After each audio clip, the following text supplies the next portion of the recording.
Good day everyone, this is Sir Kenny with another topic for STM006 or General Chemistry 2. Today we are going to have a discussion on module number 21, which is about discussing the law of chemical equilibrium. Before we begin, let us have our lesson objectives.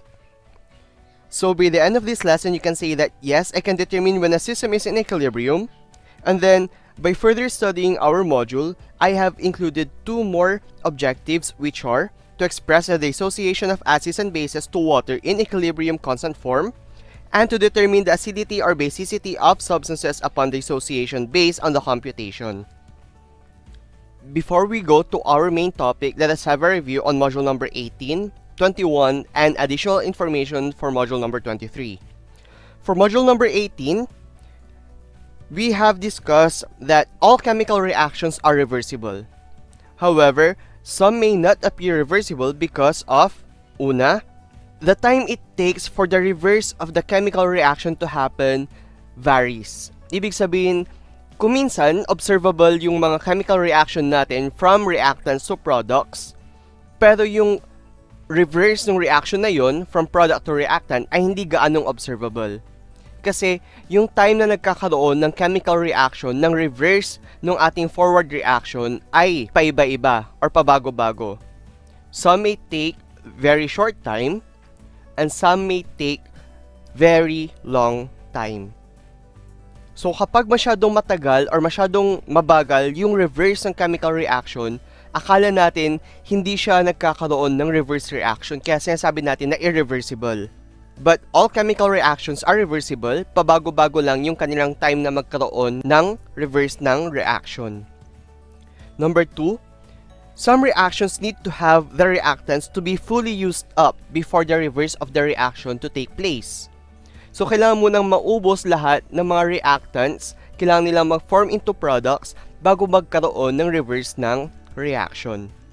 And then, another reason why the reverse reaction is not readily observable, kaya akala natin na irreversible yung mga reaction ay, some appear irreversible due to the lack of amount of energy needed to kickstart the reverse reaction. In other case, mataas ang kanilang activation energy para magkaroon ng reverse ng reaction. Now, in all chemical reactions, kailangan natin ng activation energy. This is the energy required para magkaroon ng chemical reaction upon collision of two molecules. Now, if the activation energy is not met or kulang yung energy na present doon sa dalawang reacting substances, hindi magkakaroon ng chemical reaction. Ngayon naman kasi in nature, ang nangyayaring chemical reaction ay exothermic processes. Ibig sabihin, the release of the energy. And in order for us to have a reverse of that reaction, kailangan naman niya mag-absorb ng heat. And always remember na limited ang ating sources of heat in nature. The sun may give off a lot of energy, however, hindi siya umaabot ng ganun kataas in order to meet the requirement para magkaroon ng reverse ng chemical reaction. So typically, it is only done in laboratories wherein we can control the amount of heat being exposed doon sa substance. Pwede na nating i-increase yung temperature ng ating reacting substances into a much higher degree than what is found in nature. And then the fourth one, kung bakit nag-a-appear na irreversible yung ating chemical reaction is that reactions are actually reversible, but some reactions have too large a value of equilibrium constant to start the reverse reaction, making it to occur at a little degree or hindi siya kapansin-pansin na degree. So actually, all chemical reactions are reversible.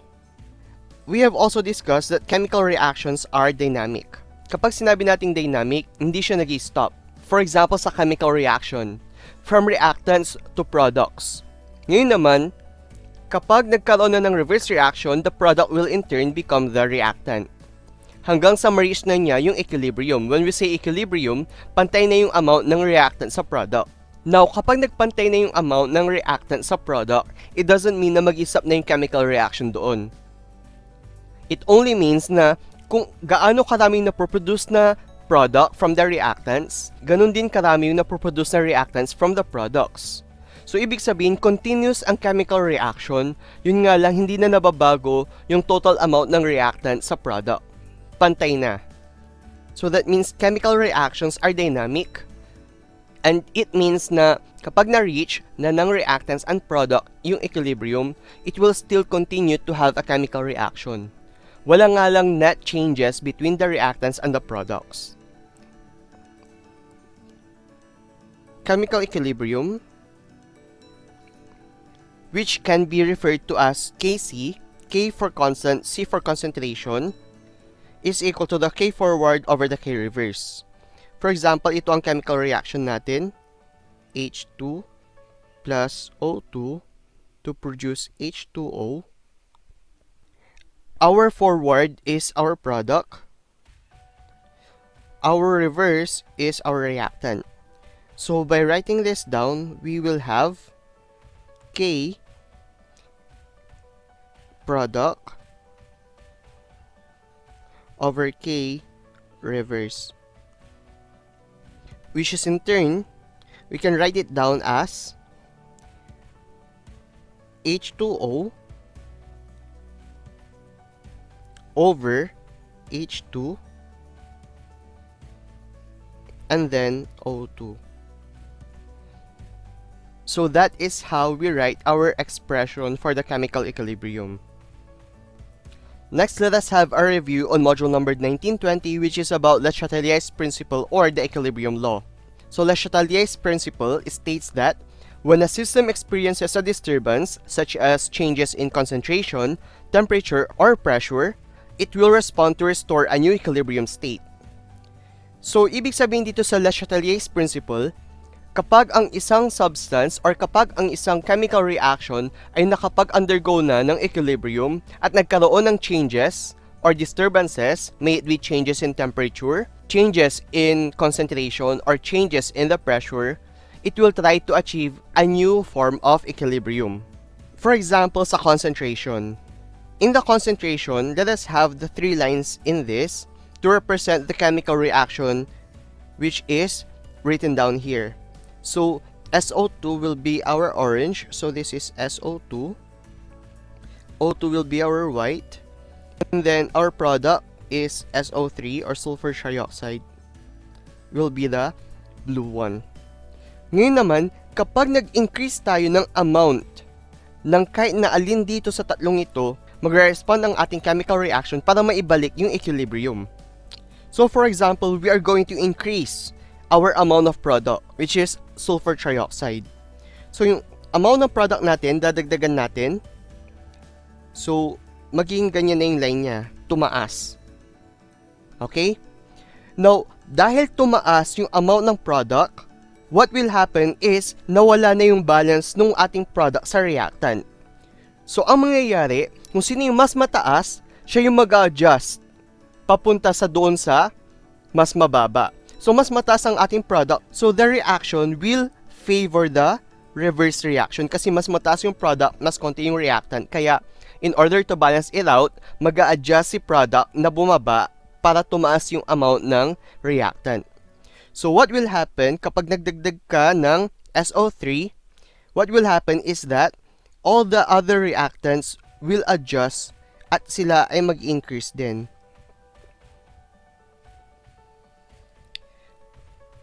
Ano mangyayari kay SO3? Kasi nag-adjust siya. Of course, since nag-adjust si SO3, which is our product, bababa ang kanyang concentration. What will happen to the oxygen? Kasi nadagdagan yung product. So, oxygen will also increase in amount. So, that will now be our new state of equilibrium. Dahil nag-increase ka ng amount ng product, at dahil siya yung mas mataas ngayon, in order to balance it out, some of these products will become reactants para maging equal or para ma-achieve yung equilibrium. Paano naman kapag yung reactant ang dinagdagan? For example, SO2. Kapag yung reactant ang dinagdagan, dahil mas marami ngayon ang reactants, it will adjust at mas madadagdagan ang ating amount ng product. So, that is how the concentration affects the equilibrium state of the chemical reaction. Kapag mas mataas ang product, mag-adjust, it will favor the reverse reaction. Pag mas mataas ang amount ng reactant, it will adjust, it will favor the forward reaction to produce more products. So, yun yung concentration.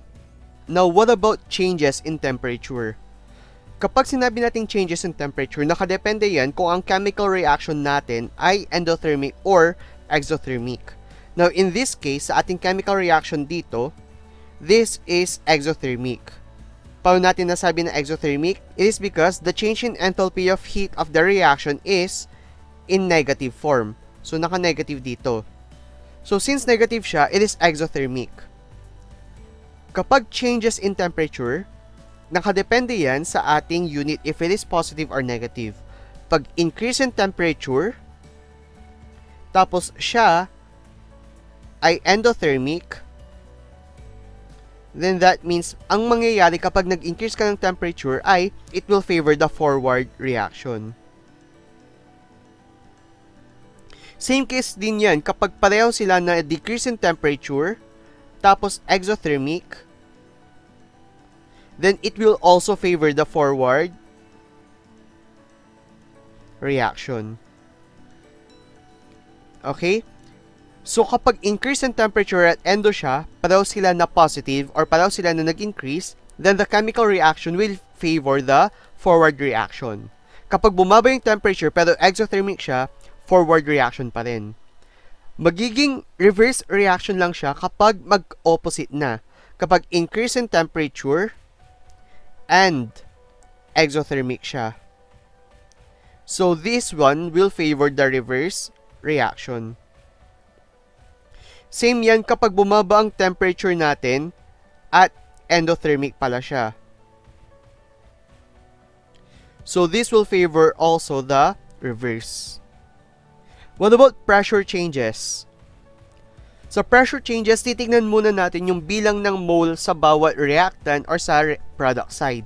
So, sa reactant side, meron tayong 2 dito, tapos 1. So, therefore, we have 3 moles sa reactant side. Sa product side, isa lang ang ating substance at ang kanyang coefficient ay 2, kaya 2 mole. Now, in this case, kapag nagkaroon ng changes in pressure, ang titignan natin ay yung number of mole. Kapag nag-increase ng pressure, then it will favor the one with the lower number of mole. Now, in this case, kapag nag-increase ng pressure, ang i-favor niya ay itong product. So, the reaction will go with the forward reaction. Kapag bumaba ang pressure, then it will favor the one with the higher value or the higher number of mole. So, pag decrease ng pressure, ang magiging ating direction of the reaction will be reverse. Alalahanin, kapag pressure, tignan ng ating number of mole sa reactant at sa product. Pag increase in pressure, it will favor the one with the lower number of mole. Pag decrease in pressure, it will favor the one with the higher number of mole. Next, additional information regarding module number 23, which is about the properties of acids and bases. Yung table natin dito, makikita sa inyong module. Kapag sinabi natin na acids and bases, ito yung mga different properties nila. To further note on that, kapag sinabi natin na acid, it could either be a weak acid or a strong acid. Kapag sabi natin base, it could be a weak base or a strong base. Ang basis natin sa kanila ay ang kanilang pH level. Now, the pH level of a neutral substance is 7. Anything lower than 7, which is 0 to 6.9, those are acids. Anything higher than 7, which is 7.1 to 14, those are bases. So, ano ba yung degree ng kanyang pagiging acid or pagiging base? Is it strong or weak? Our neutral is 7. Kapag ang value natin ay malapit sa 7, then that means those are weak. Kapag ang value natin ay malayo sa 7, like 0, 1 dito for acid, or 13, 14 para sa base, those are strong acids kapag lower than 7. Those are strong bases kapag higher than 7. So, yun yung ating strong acid and weak acid. And strong base and weak base. For example, sa urine natin. Urine has a typical pH of 6. Now, since 6 is lower than 7, then therefore urine is an acid. Yun nga lang, yung 6 na value ay malapit sa 7, so it is a weak acid. Same with our blood pH. Our blood is typically at 7.4. Since 7.4 is higher than 7, then that means our blood is a base. However, since malapit siya sa 7, then it is a weak base. Now, strong acids are typically mineral acids. Now, when we speak of mineral acids, they are substances wherein sa start ng kanilang chemical formula ay may H, except water. For example, ang mineral acid ay HCl, HF, H2SO4. Those are strong acids. Kapag sinabi naman natin na weak acids, generally, these are organic acids. Meaning, ang kanyang chemical formula ay may COOH. This is the carboxylic acid which is derived from organic substances. Kagaya ng citric acid, acetic acid. So, those are weak acids. Strong bases are mineral bases.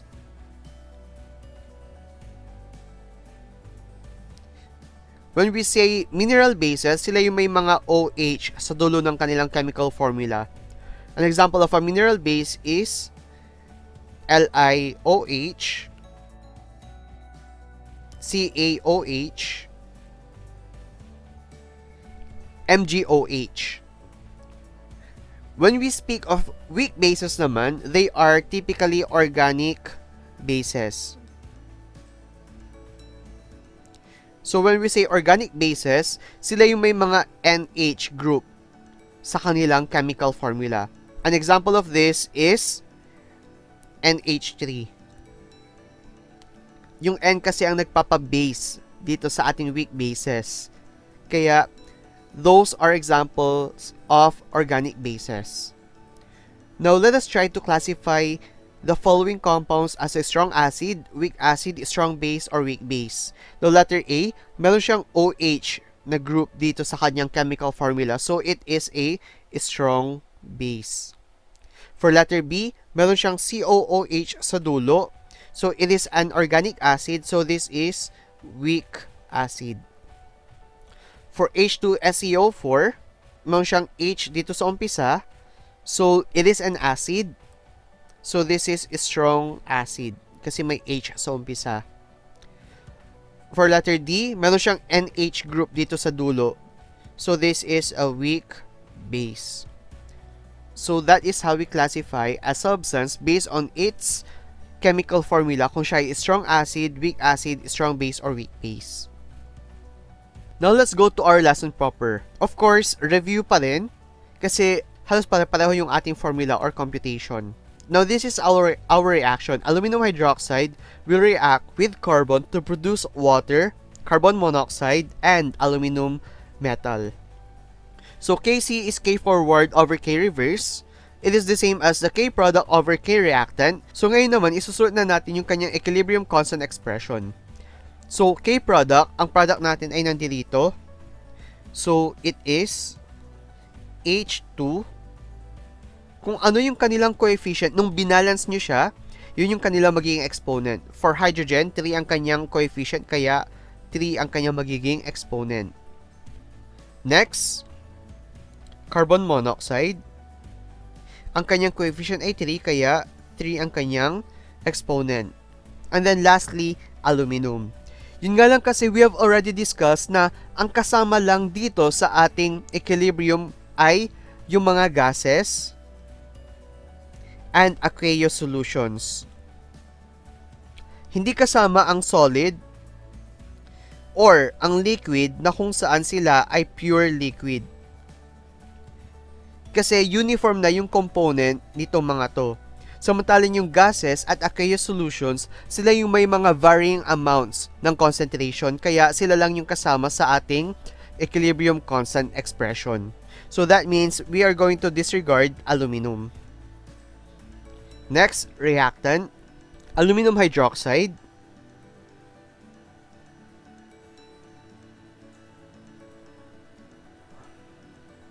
exponent is 2, and then carbon. Again, hindi na natin siya pwedeng isama kasi solid siya. Kaya, that is our expression of our chemical equilibrium.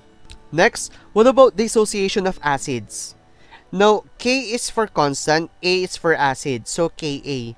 Simply change KEQ to Ka.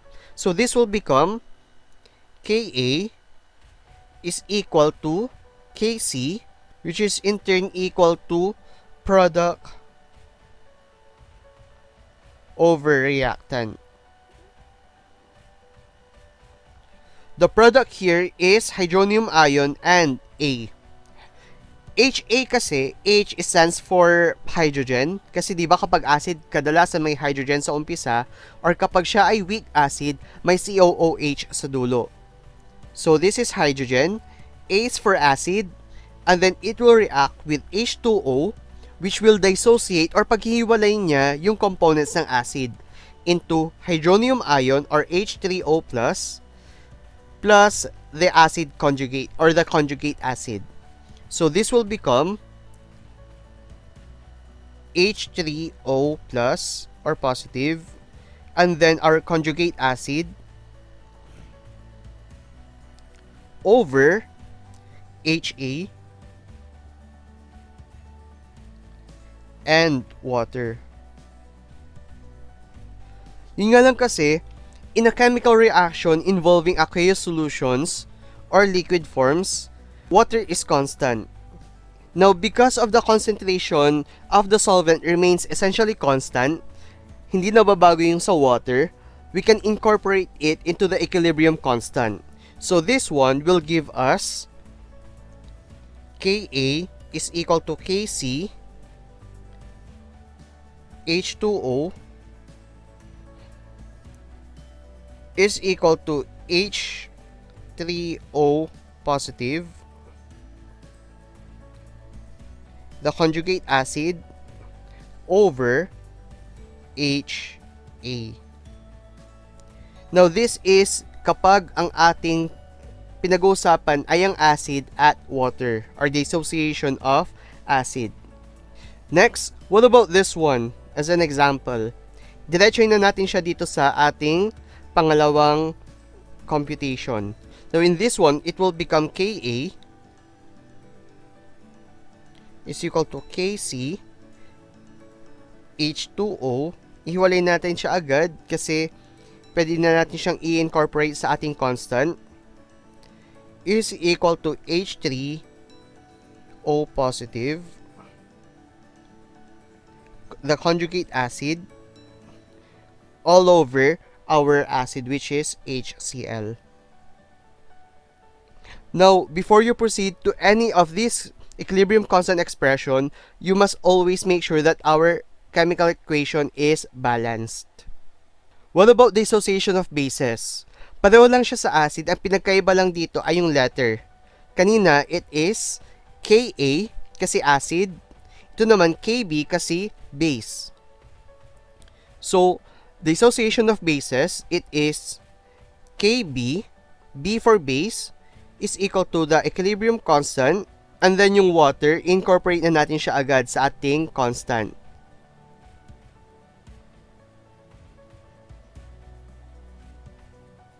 H2O is equal to the product, which is the conjugate base, and then the OH group all over the reactant, which is B. So that is how we write down the expression of the equilibrium constant for dissociation of bases. How do we write this down in the equilibrium constant form? So, it is Kb is equal to Kc, which is a constant, and then the H2O is equal to, ngayon naman, product and then reactant sa baba. This is already balanced, kaya CH3 and H3 positive, OH negative, over CH3NH2. So that is how we write down the expression for the chemical equilibrium constant for bases. Next, what is the dissociation constant for the following reaction if the equilibrium of the reactants and products are as follows? Is it an acid or a base? Is it a weak one or a strong one? So this is our chemical equation. Next naman, tingnan natin. Is it an acid or a base? Tingnan natin yung ating substance. HCN. May H siya sa umpisa, so therefore, it is an acid. So yes, it is an acid. We can say that a substance is an acid kapag may H sa umpisa or meron siyang COOH sa chemical formula niya. Now, just because we know the formula for the acid, which is HCN, malalaman na natin agad kung siya ay strong one or weak one. Kasi diba, in this case, it is going to be reacted with other substances, kaya pwede mabago ang kanyang pH level. So, pwede siya maging strong or pwede siya maging weak, based on the computation. So, let's write it down. Since this is an acid, we are going to make use of Ka. So, Ka is equal to the equilibrium constant, and then water. Next, before we proceed, let us balance the chemical equation. In this case, balance na siya. Equal na yung bilang ng mga elements sa reactant and sa product side. So, we will go as is. So, our product, which is Cn negative, and then H3O positive, all over the reactant, which is HCN. Next, let us substitute the values. Ka is equal to Kc, and then our water, it is equal to, the value of Cn is 3.6 molar concentration.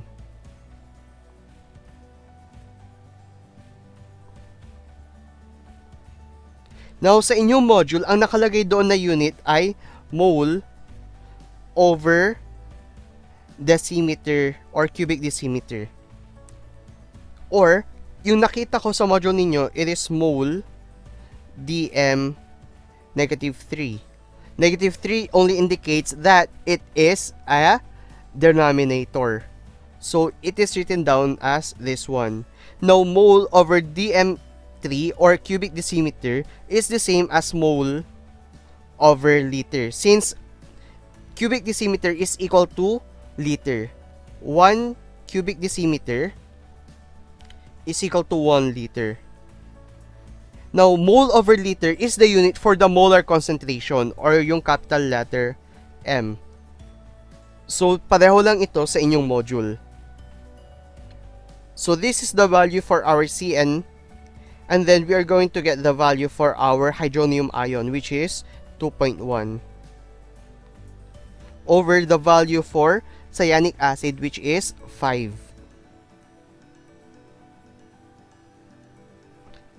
Parang sa ating module number 18, wala tayong unit for our chemical equilibrium. And now to compute, it is 3.6 and then 2.1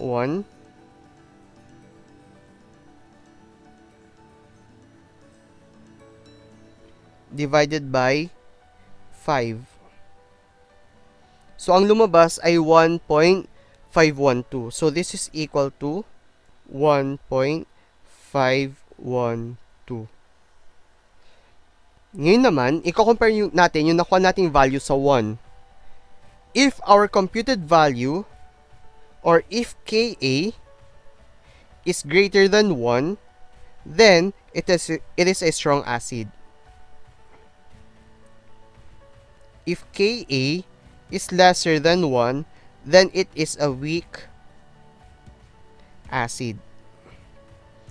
Also, if Kb is greater than 1, then is strong base. If Kb is lesser than 1, it is a weak base. So, ang nakuha natin ay 1.512. It is higher than 1. So, therefore, this is a strong acid. So this is a strong acid. Okay, so that ends our lesson for module number 21.